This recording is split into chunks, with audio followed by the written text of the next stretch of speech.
সকালে কি করেছি রান্না বান্না, মেয়েকে কী কী দিয়েছি খেতে তোমাদের তো ভিডিওতে দেখিয়ে দিয়েছি। চলো এই কেক, ছোটো করেই একটা কেক নিয়ে আসা হয়েছে। আমার মেয়ে কেক কাটতে বসেছে, সবাই দেখছে, সবাই আশীর্বাদ করো। তো বন্ধুরা, কেমন আছো তোমরা? তো এরপর আমরা রাতের রান্নার দিকে এগোবো। কারণ বলেইছিলাম সকালবেলা যে একটু অন্যরকম কিছু রান্না করব, মেয়ে খেতে চেয়েছে। তো করতাম না, যেহেতু মেয়েও বললো বারবার, তাই করতে হলো, এখন কিছু করার নেই।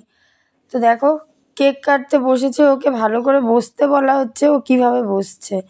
তো টেবিল তো বড় ছিল না বলে এই টুলের মধ্যেই কেক কাটা হয়েছে আমাদের। তো সবাই আছে মোটামুটি, কিন্তু যেহেতু ওর বার্থডে, তো ওর দিকেই ভিডিও ক্যামেরাটা নেওয়া হয়েছে। ও এবার কেক কেটে সবাইকে খাওয়াতে যাবে। এটা আমার বাবা, তো কাজ করছিল বলে এভাবেই চলে এসছে, বাইরে কাজ করছিল। ওর বাবাকেও খাইয়ে দিল, আমাকেও খাইয়ে দিয়েছে। এরপর ও নিজে খেলো একটু, খেয়ে এবার আমি রান্না করতে বসে গেছি। আজকে রান্না করব ঝাল পোলাও আর চিকেন কষা। তো তার জন্য একটু নারকেল কোড়াতে হলো। নারকেল কোড়াতে কোড়াতে হাত ব্যথা হয়ে গেছে, তাও মেয়ে ভিডিও ক্যামেরাটা ধরে দিচ্ছে, বলছে দাও মা আমি ভিডিও ক্যামেরাটা ধরি।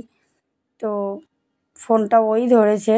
তো নারকেলটা কোড়াচ্ছি, 2টো নারকেল কোড়ানো হয়ে গেছে, এটা 3 নম্বর নারকেল। দেখো, মানে কিছুটা দিয়ে এসছি নারকেল কুড়িয়ে মাকে রাখতে, আর কিছুটা এখনও কোড়াচ্ছি। নারকেল কাটতে মানে কোড়াতে কোড়াতে হাত পুরো লাল হয়ে গেছে। তারপর যখন দেখলাম অনেকক্ষণ হয়ে গেছে, তো আমি পারছি না আর, তারপর লাস্টে ওর বাবাকে বললাম যে তুমি একটু নারকেলটা কুড়িয়ে দাও, আমি মাংসটা বসিয়ে নিই। তো এদিকে মাংসটা মাখিয়ে রেখেছিলাম, মাংসটা বসিয়ে দিয়েছি, ফুটতেও শুরু করেছে। এদিকে পোলাওতে দেবো বলে ডিম সেদ্ধও করে ভেজে রেখেছি। তোমরা কে কে ঝাল পোলাও খেতে ভালোবাসো কমেন্টস করো। যদিও আমি ঝাল পোলাও করতে পারি না, আমার মাই করে। তো তোমরা যদি কেউ করতে চাও, তো যারা যারা জানো না ঝাল পোলাও করতে, তা আমি মার কাছ থেকে রেসিপিটা নিয়ে তোমাদের অবশ্যই জানিয়ে দেবো। এদিকে মাংসটা কষাও হয়ে গেছে। তো দেখছি ওদিকে মেয়ে লাফালাফি করছে, ওর বাবা নারকেলটা কুড়িয়ে দিচ্ছে, কারণ একা পারছি না আমি। তো এদিকে আমার মা আবার পোলাওটাও বসিয়ে দিয়েছে। পোলাওটা বসানোর পর এদিকে মাংসটা তো দেখছি হয়েই গেছে প্রায়। মাংসটা, ডিমটা ভাজার পরেই মাংসটা বসিয়েছিলাম। তো মা পোলাওটা ফুটলে তারপরে গিয়ে ডিমটা দেবে সবার লাস্টে। কীভাবে যেন করে আমি ঠিকঠাক বলতে পারছি না।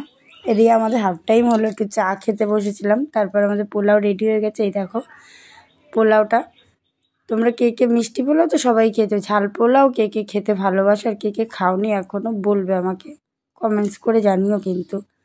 তো আজকে রাতে এটুকুনি ভিডিও, সবাই আমরা একসাথেই খেতে বসে গেছিলাম। তো তোমাদের আজকে নেক্সট ব্লগে তোমাদের সাথে দেখা হবে। তো টাটা।